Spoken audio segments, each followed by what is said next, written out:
Welcome to the One Question Leadership Podcast. I'm Greg Burke, and now in my 24th year as Director of Athletics at Northwestern State University. Creating an environment in which student athletes and young professionals can develop skill sets to make them successful in any walk of life is invaluable. Mentors can provide an extra measure of confidence by helping them grow, by seeking their input, and by listening to their ideas. This and much more can be found in Will Baggett and Ty Brown's book, The Blueprint for a Successful Career, a foundation for developing young professionals. Find it on Amazon.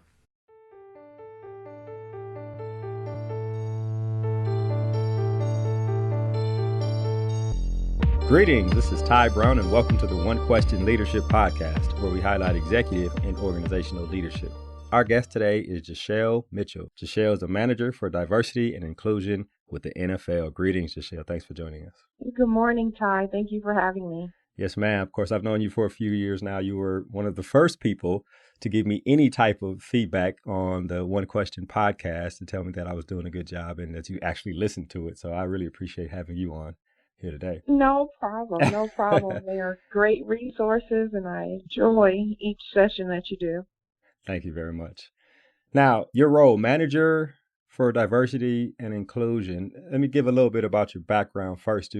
Recently, before joining the NFL, you were the assistant athletics director for internal operations and the assistant senior woman administrator at North Carolina Central. Of course, before that, our paths crossed were you were the director of football operations there at North Carolina Central and spent 14 years total in college athletics. And of course, this is your second season with the NFL.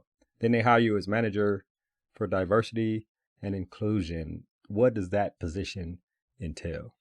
Awesome, Ty. Thank you for your question.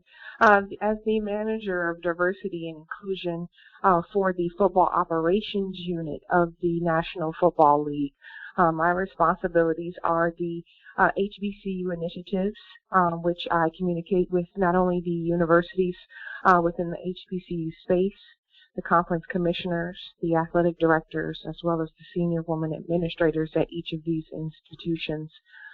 So it's a continuous dialogue about the resources and opportunities of how we can connect and build pipeline programming with the students at their institutions for the various internships and job opportunities that we have within the NFL League office as well as our club teams. So from an HBCU initiative perspective, those are some of the highlights that I build on a yearly basis, including the HBCU Careers and Football Forum, which we connect with the MEAC and SWAT conference, as well as ESPN, to host a Thursday breakfast with the two participating teams in the Celebration Bowl. And then on Friday, we hold a professional development career forum. We have over 100 HBCU affiliated students who will attend with a day of professional development with the National Football League. Right. I'll ask you a bit more about that event shortly, but in terms of working with the HBCUs from your position and connecting with the HBCUs, the commissions, the athletics offices, how many internships are created from the work that you do with the various clubs over there at the NFL office? Oh, multiple internships. Depending on what we have going on, we pipeline program with internships at Super Bowl, Pro Bowl, Combine, Draft, and some of the club events.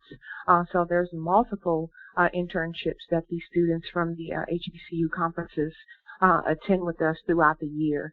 How we identify those students is through the HBCU Careers and Football Forum as a participant, as well as the communication from the conference commissioners, as well as the athletic directors and athletic leaders on their high-performing students on their campuses. So the internships could be for a specific 2 or 3 day event, or they could potentially be a long-term internship where somebody goes in over a summer or maybe at post-graduation or something along those lines. Correct. We had a couple interns last year, one from Morehouse, Michael Holmes, as well as Sissy Farmer from Hampton University. They were with us over the summer and one through the fall. So there are opportunities for internships, throughout the year. Like I said, Super Bowl last year, we had about 6 students from some HBCU schools that attended the Super Bowl Atlanta with us. Okay. And so is this the work you're doing now with the HBCUs? Is that something that existed before you arrived, or did you grow it, or is this something you started? Tell me about the longevity of the work that you're doing. Yes, it's definitely a mixture. It did exist, the area as far as the Careers in Football Forum existed prior to my arrival. The leadership of my boss, Troy Vincent, Executive Vice President of Football Operations, and Rod Graves, who's now the leader of the First Pollard Alliance. They put us to the fire to say, hey, let's continue to build our relationships with our HBCUs. Let's continue to provide opportunities for on-the-job training and internships. Throughout the summer, I met with the commissioner of the MEAC and the SWAT, Dr. Charles McClellan and Dr. Dennis Thomas of the MEAC, and the most requested thing that they had was internships and opportunities for their students. So we definitely made that happen. Do you give a framework to the clubs or events for the experiences that you would like the interns to receive during their time there? Yes, at the NFL League office, we label our opportunities experiences with our NFL teams.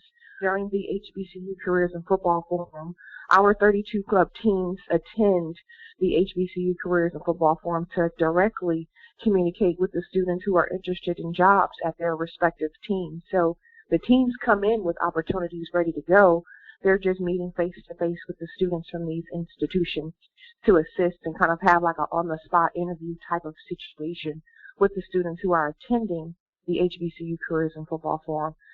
So from an experience-ship perspective, we have various things from the NFL League office that we directly communicate with the commissioners and the athletic directors for students from their institutions. And that is how we kind of directly identify students to, pipeline into the programs that we have. Okay, so the HBCU Careers and Football Forum seems like a very important aspect of what you do and of providing the talent and experiences either to the students, but the talent to the programs, events, and organizations that you provide the talent to. Now, are these student athletes mostly, or some of them people who aren't athletes? Or tell me about that Career in Football Forum and what the makeup of it is. Yes, it's a very important event, and it's an opportunity for students to directly communicate with our 32 NFL club teams. Now, the communication that we have to the 4 HBCU conferences, we communicate to them to nominate. It's a nominated event, so it's not, a random, show up if you want to. Each of the 4 HBCU conferences, they nominate students to attend the HBCU Careers and Football Forum. So, again, we're not on each of these campuses, but we entrust the leadership at these institutions to send us their best of the best on their campus. And that is who is nominated to attend the HBCU Careers and Football Forum. So, like I said, all of the commissioners and the leadership at these institutions, they send us their best. They're not always student athletes. Some of their student leaders. We've had, Miss NCCU. We had SGA president of Alabama State. So, again, the students who tell us and tell their leadership that they want to work in sports. If you want to work in sports, you're in communication with your athletic department so that way your athletic director can nominate you for different things because we communicate directly with the athletic directors and the senior leadership on their campuses. So, again, it's not necessarily, not saying that it can't happen, but a full jump from a student to the NFL League office, it's kind of slim. At the same time, if your athletic director or your senior woman administrator or your conference commissioner nominates you for an opportunity that we have, that's telling us you're in communication with your campus, you're active and involved, and we trust their judgment for the students that they're sending to us for opportunities that we have. Yeah, if they're willing to put their jersey on a student or student athlete, then essentially they're vouching for that person, right? That person comes with that commissioner's or that athletic director's last name on the back of their jersey. That means you've been vouched for. I wonder about the various evaluation points, right?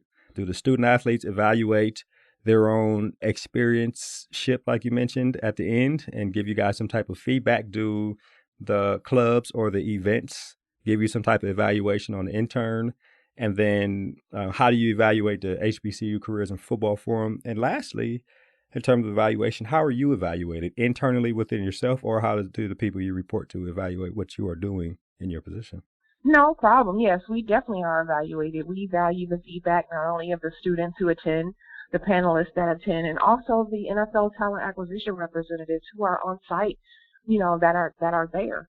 So we definitely look for feedback of, things that we can do better, things that we can do different, or, situations to where they can, have more time with the talent acquisition representatives to secure opportunities at their club teams. So we definitely are evaluated by the students, the panelists, as well as the NFL representatives.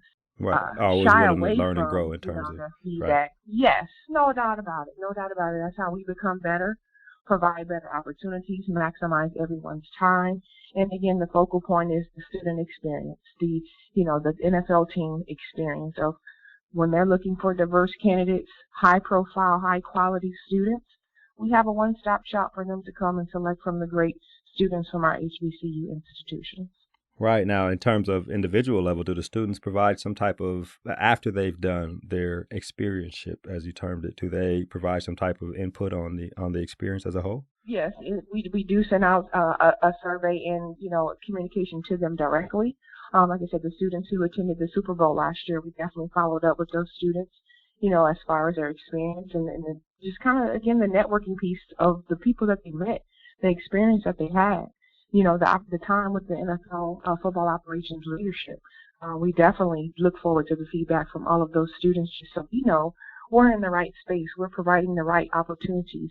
And then to the feedback to the commissioners and the presidents. One of the things that President Gallup from Grambling, was really very appreciative of. One of his students attended the Super Bowl with us, and, she spoke very highly about it, and other students had opportunities, so Grambling sent quite a few other students to different things that we were, experiences that we were providing. So it's relationships like that goes a long way. And then from a resource standpoint, the universities are bought in. So they understand, hey, we may pay for hotels, the school may pay for the flight, but they understand the magnitude of the opportunity, so they're willing to assist the students to get that experience. Which is very important. And then what about you in terms of how you're evaluated in terms of the work that you do and how you evaluate yourself too? No doubt about it. I'm very, very hard on myself more than anything, but I have an awesome team in Troy Vincent and Terrell Holloway, as well as Jamil Gittens, who are my team leads. They definitely, they give me, foundational opportunities to kind of build it to what I definitely, know. I'm a HBCU graduate as well as a administrator at the HBCU. But we definitely have KPIs to look for as far as students with opportunities, the amount of clubs that participate. And as far as an evaluation for me, it's definitely, how many students that we provide opportunities for, the relationships that we build with the conference commissioners, athletic directors, and athletic staff. So it's definitely an opportunity for us to grow and learn, and then to be authentic through the process. We're not picking up the phone, when we need something or we need a facility. We're building true, authentic relationships, so that evaluation goes a long way. For the Magic City Classic, both presidents of ASU and Alabama A&M, as well as both of their directors of athletics, we honor their NFL alumni at the Magic City Classic, so it's kind of a hybrid deal. Not only are we servicing the HBCUs, but we're paying homage too to the guys from the HBCUs who helped build the NFL from the beginning stages. So it's a various point of as far as evaluation and things that we do from the HBCU space that we value, and we continue to be authentic with that communication and relationship for the students on their campuses to have opportunities with the National Football League. Right, and help me out here. How long has the HBCU Careers in Football Forum been going on? It's been going on for 4 seasons. So 4 seasons, and so I imagine at some point in the next 2 or 3 years, you guys will evaluate the whole program to see like how many people have actually gotten jobs from coming through as interns, how many students participate each year, all those type of things, right? It'll be a grand evaluation over time. Correct, no doubt about it. We definitely keep a dashboard as far as opportunities that have been secured through the HBCU Careers in Football Forum. We have quite a few that, are currently working with NFL teams in various areas, some seasonal, some permanent, but we definitely keep a dashboard of opportunities that have come from the HBCU Careers in Football Forum, but also the relationships of just one-on-one, if it's at the Combine, if it's at the Super Bowl, Pro Bowl, or the draft. So there's definitely a dashboard that we have for students that have had opportunities at these particular NFL tentpole events. All right. Well, Jashell, the work you're doing sounds like it's very important in terms of creating a pipeline of skilled, smart people coming in to work for the NFL or just to work in football, period, similar to what you did back when you were director of football operations, of course, me too, with the American Football Coaches Association. So I really appreciate what you're doing. And I also really appreciate you joining us here on the One Question Leadership Podcast. No problem, Tai. Thank you so much, and keep up the great work. That was Jashell Mitchell. She's the manager for diversity and inclusion at the NFL. And of course, this is Tai Brown with One Question. And keep in mind, the role of a leader is to create and maintain an environment that people want to be a part of. And as always, be better tomorrow than you are today.